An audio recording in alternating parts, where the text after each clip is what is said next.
¿Qué tal? ¿Cómo están, amigos? Muchas gracias por estar atentos a esta transmisión. Muchas gracias al equipo de producción, que es el que se encarga de hacer posible que lleguemos a ustedes.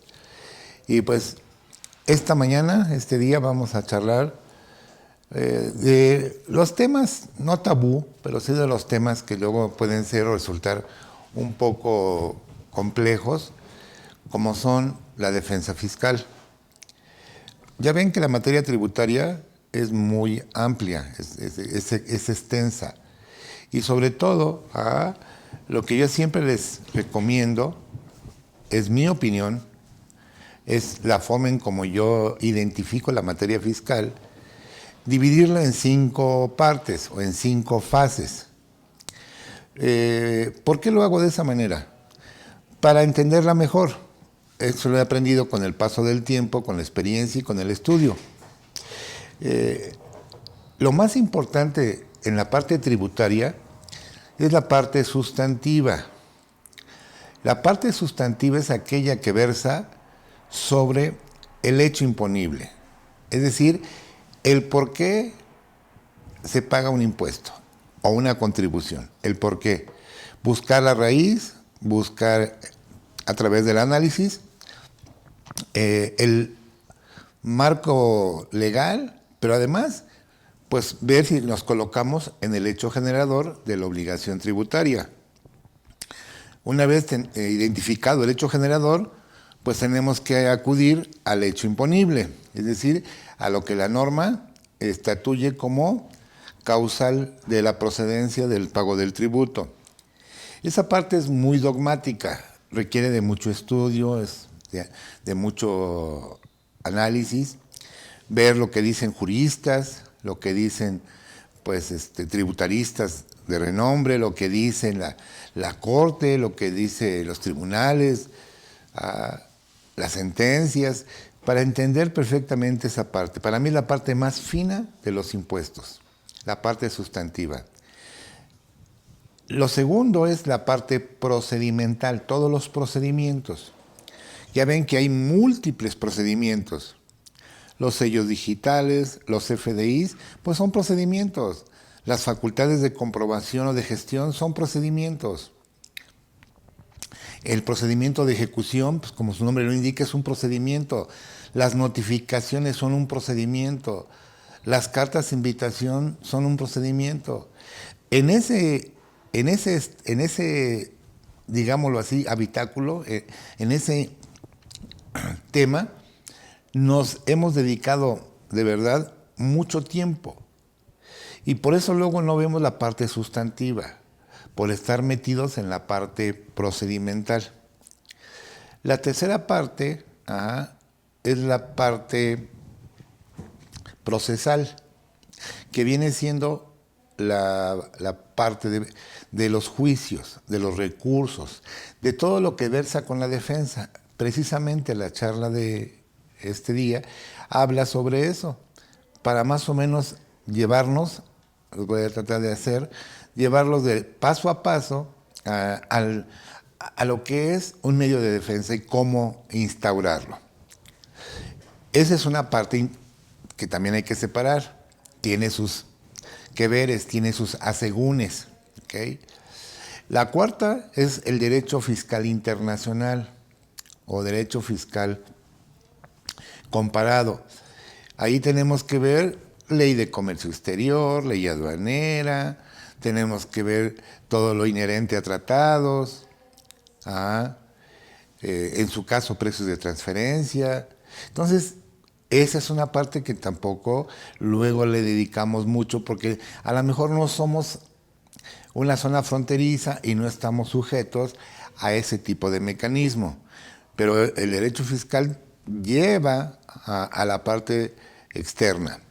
Y por último, la parte más fea, el derecho fiscal penal. Toda la gama de delitos que en su caso puede cometer un contribuyente físico o moral. Entonces, así es como yo separo la materia fiscal. No sé si estén de acuerdo conmigo. Yo lo he hecho durante ya muchos años para tratar de entender un poco mejor todo ese proceso que es el tributo. Este día nos dedicaremos a la parte de la defensa fiscal para contadores, pensando como contador. Acuérdense que pues soy contador y también abogado. Y yo cuando inicié como contador, pues de verdad de defensa no sabía nada. Lo fui aprendiendo sobre la marcha, haciendo mis pininos, y definitivamente consideré viable hacer la licenciatura en Derecho para ver con una óptica más profunda todo el tema. Me gusta mucho la defensa fiscal. Ajá. Y pues sí, ayuda mucho de verdad, y exhorto a los jóvenes y a los no tan jóvenes a que de verdad, si pueden, estudien Derecho.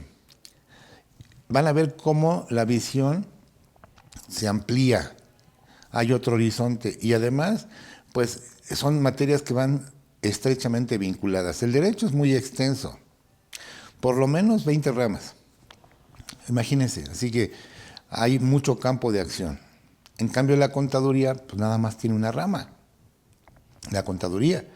Lo fiscal, una cosa es lo contable financiero, otra cosa es lo contable fiscal, y otra cosa es lo fiscal fiscal, ¿ok?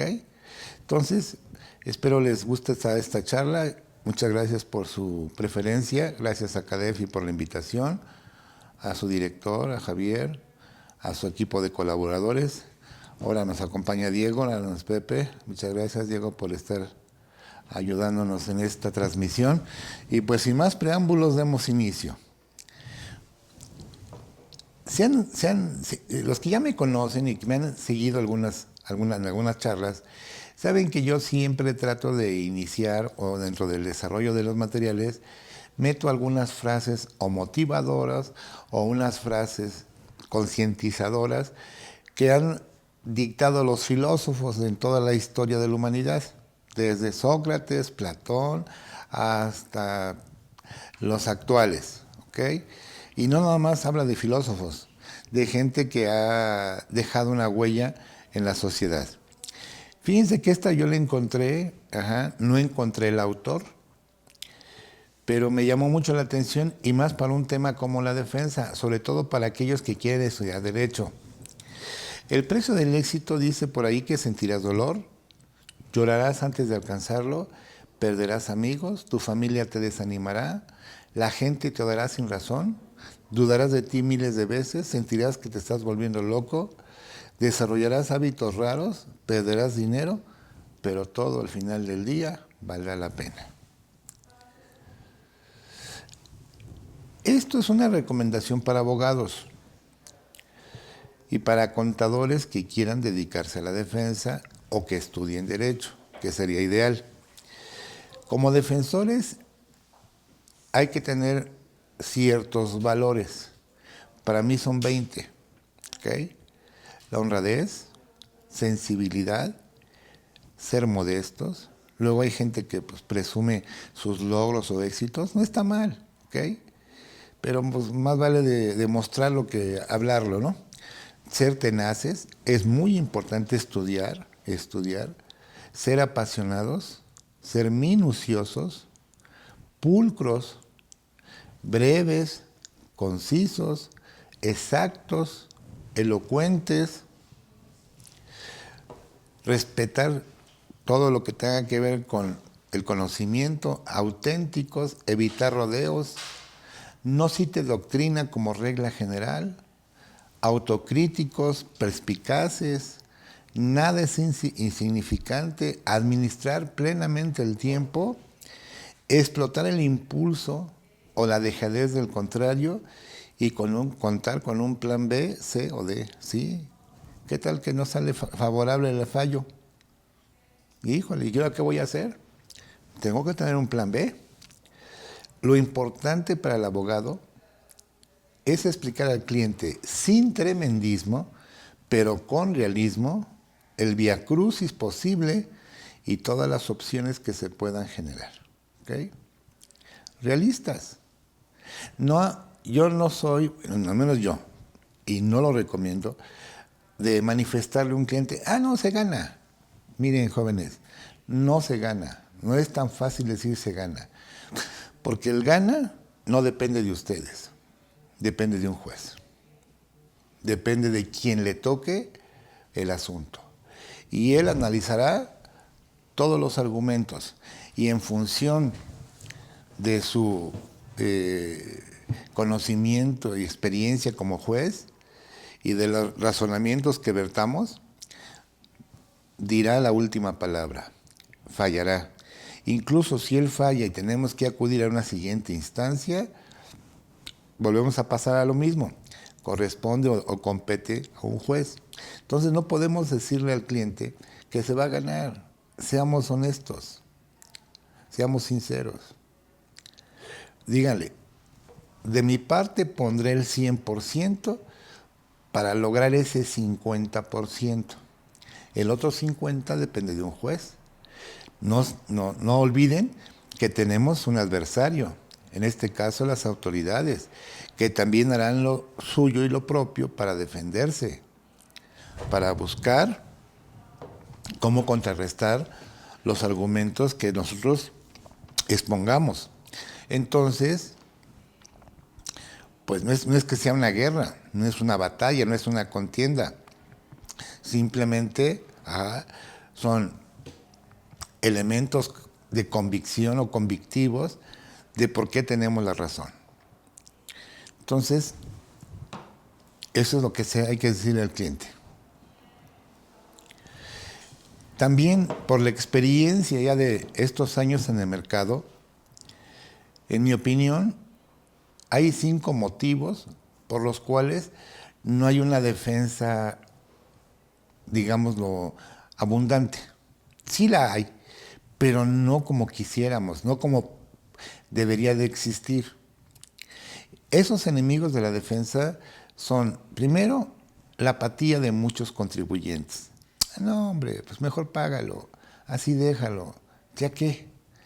Esas palabras que de repente uno escucha, qué pena, qué tristeza, pero así reaccionan muchos contribuyentes. A pesar de que hay una serie de violaciones, la gente por apatía no se pelea. Es poco el universo.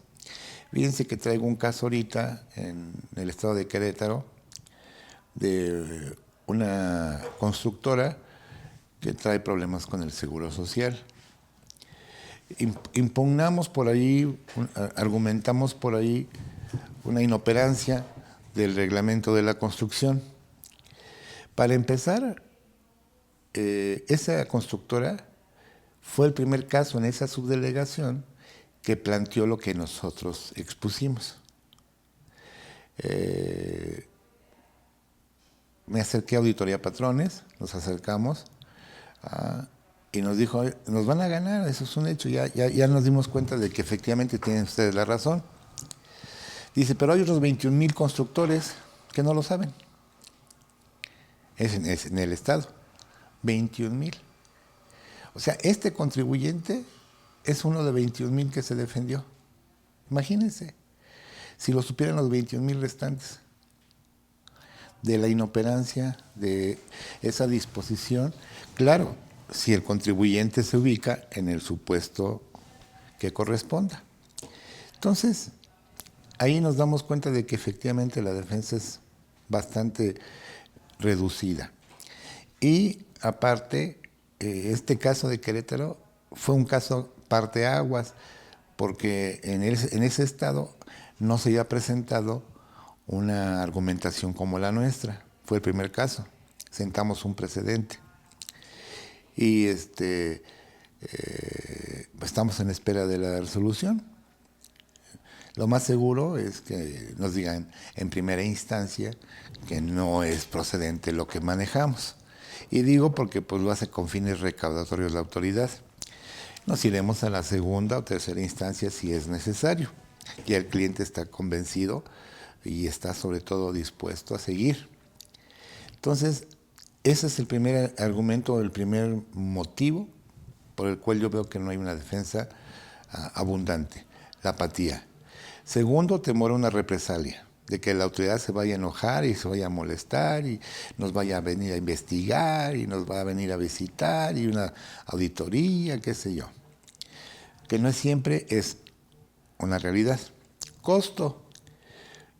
Muchas empresas, muchos contribuyentes le huyen a la defensa porque luego los abogados o el costo de los honorarios pues, puede ser oneroso. Hay que ser conscientes y realistas, cuesta, pero no al extremo de impedir que se haga una defensa. Al final de cuentas lo que estamos protegiendo es el patrimonio. Tiempo. Recordemos que las sentencias no salen como las pizzas en 30 minutos, pueden tardar meses, ojalá días, pero hay veces son meses y hasta años. Ahorita nos presentamos un asunto en 2019, bueno, no ahorita, se presentó en 2020, de 2019 fue el asunto, y apenas llegó ahora en julio la sentencia favorable, prácticamente 3 años. Entonces, el cliente debe ser paciente, hay que explicarle eso. Y el peor enemigo para mí es la ignorancia, el no saber. Precisamente eso es lo que hoy vamos a tratar de darles una guía, las bases de una defensa. Ya para que sea exitosa tendremos que ir al caso en concreto, porque hay muchos casos, hay muchas hipótesis. No crean que porque tomen un curso o una charla, pues ya pueden hacer una defensa con éxito. Probablemente, pero hay que evaluar muchos escenarios. ¿Por qué debe de existir la defensa? En mi opinión es, primero, proteger el patrimonio, que tanto trabajo, esfuerzo y salud ha costado construir, y que el Estado luego, lamentablemente, pues no le importa y nos anda afectando directamente a los recursos patrimoniales. Puede ser que no le asista la razón, por eso es importante analizar el origen del acto para determinar si hay procedencia o no en hacerle frente. También lo usamos como un freno, reprimir los abusos de autoridades, de legisladores y de jueces. También los legisladores se equivocan y también los jueces se equivocan, y no se diga las autoridades. Si no los frenamos, pues lamentablemente va a seguir tal vez existiendo atropellos, violaciones. Por esa razón, por ese motivo, creo que debe de existir la defensa. La tercera causa es dignidad, respeto y valor civil. Si yo no actúo de esta manera, la autoridad no me va a respetar. Entonces, la autoridad debe de, digamos que, apegarse en sus actos a lo que estatuyen las leyes, y el contribuyente ceñir su conducta a los marcos normativos. Esa es la armonía. El problema es que luego hay desequilibrio. Hay una inclinación en favor del Estado, y entonces el gobernado tiene que someterse a no tanto caprichos, sino a mecanismos de recaudación que en ocasiones, insisto, no respetan los procesos. ¿Es un derecho a la defensa? Lo tenemos plasmado en varios artículos de la Constitución, 14, 16 y 17 en particular. Es un derecho humano. Entonces hay que hacerlo valer. ¿Cómo es posible que ustedes adquieran un producto, un bien, en un supermercado, en una tienda departamental? Resulta que el producto no cumple con las expectativas de ustedes y hacen efectiva la garantía. No creo que se quieran quedar con un producto defectuoso. Bueno, pues si tenemos un acto defectuoso, pues tenemos el derecho a reclamarlo, a hacer efectiva la garantía. Compárenlo para que tengan una idea. Y también para crear conciencia en la sociedad, bienestar, que prevalezca el verdadero Estado de Derecho, y sobre todo, al menos de mi parte, para proteger las fuentes de empleo. El motor económico de este país son los empresarios que dan empleo, no el gobierno. El gobierno administra los recursos de los impuestos. Para bien o para mal no sabemos, pero es el administrador. Pero quien da empleo, quien genera las condiciones económicas de bienestar, es la clase patronal. Y esa clase patronal en ocasiones pues se ve asediada, se ve afectada en su patrimonio, en su bienestar, por actos de autoridades. Es ahí donde, por esa razón, por esa protección, para frenar abusos, por dignidad, porque es un derecho, hacemos valer la defensa para crear una conciencia y mantener el bienestar. Para tener éxito, también yo digo que deben ser 5 razones. Me gusta mucho el 5, es mi número preferido. Por eso siempre hablo de 5 cosas. Me parezco a un conductor de un programa televisivo, otro rollo, y ese comercial, Adal Ramones, ¿se acuerdan que decía los 5 puntos? Cerraba con el tema de su monólogo de los 5 puntos y le di, el primero es tener o asistirnos la razón. Tener la razón, eso lo dan las pruebas. Hay que buscar, hay que acopiar, hay que congregar el caudal probatorio para que con esas pruebas podamos sostener nuestro dicho. Cuidar los plazos o términos. Acuérdense que son fatales. No hay plazos extensivos, no hay. Cuidar los términos. La formalidad, hay que hacerlo de manera pulcra, concreta, precisa, todo por escrito. ¿Ok? Limpieza, orden, las pruebas y la personalidad. Acreditar la personalidad. Los impuestos son tan antiguos como el hombre. Fíjense que entre el año 3000 y 2800 antes de Cristo, mucho antes de Cristo, en el antiguo Egipto ya había tributos. Grecia creó la hacienda pública elemental que se encargaba de recaudar los tributos.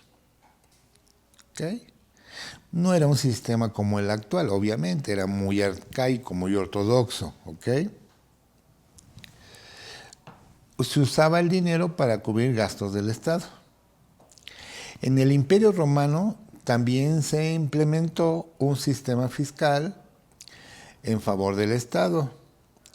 1% que se pagaba en épocas de guerra o en dificultades donde se incrementaba hasta el 3% de la riqueza de los romanos.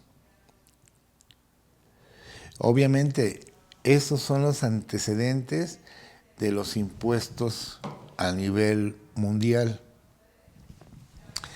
¿Cuáles son los elementos principales de los impuestos? El hecho imponible, la situación o actividad que motiva la obligación tributaria, el sujeto pasivo, la persona que enfrenta la obligación, la base imponible, el monto sobre el cual se aplica el impuesto, tipo de gravamen, es la proporción que se aplica a la base imponible y la cuota tributaria, lo que debemos de pagar. Ahí tienen una fotografía, una reproducción de un cuadro de Peter Bruegel, que está en un museo, donde por ahí de 1600 se ve cómo se recaudaban los impuestos. Fíjense, es una historia muy interesante. Los impuestos son, como ustedes han escuchado, de 2 naturalezas. Los indirectos, que gravan bienes o servicios, no personas. Todo lo que sea impuesto indirecto es sobre cosas, sobre bienes o servicios. El claro ejemplo es el IVA. Otro claro ejemplo es el IEPS. Otro claro ejemplo es el impuesto sobre autos nuevos. ¿Ok? Y los impuestos directos gravan directamente a la persona, sea persona física o persona moral. El más claro ejemplo es renta. Y tenemos otro, seguridad social. Grava personas, no grava al trabajo, grava a las personas. Chéquense el artículo 12, quiénes son sujetos de aseguramiento. Chequen el artículo 15, el artículo 39 de la ley social, que establece claramente quiénes son los sujetos del tributo. Habla de personas, habla de patrones, habla del pago de cuotas sobre los patronales. Entonces grava personas. En México, fíjense, en Tenochtitlan se pagaba con chile, frijol y cacao. Los españoles establecieron el registro de contribuyentes indígenas. En la época virreinal, era una mezcla del sistema tributario anterior, el mexicano, y el español. Se fusionaron, ¿ok? Se aportaban impuestos por bienes como los naipes, el tabaco, la pólvora, el pulque y la sal. Y había impuestos para las iglesias como los diezmos o las medias sanatas eclesiásticas.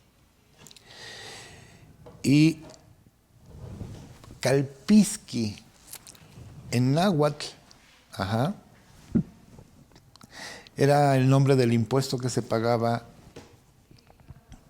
al Estado en ese entonces. En Honduras y México se usó ese concepto, calpisqui. ¿Para qué sirven los impuestos? Ya sé que no están muy de acuerdo algunos de ustedes. Bueno, primero, no perdamos de vista nuestra Constitución, donde nos estatuye en su artículo 31 todas las obligaciones de los mexicanos. En específico, la fracción 4 dice, contribuirás para los gastos públicos. ¿Qué entiendo por gasto público? Ahorita lo vamos a ver. Tanto de la Federación, estados o municipios, ¿ok? Incluso Ciudad de México. Y vienen las reglas máximas, de manera proporcional y equitativa que dispongan las leyes. Pondré un ejemplo, proporcional. Yo gano 100, Diego gana 200.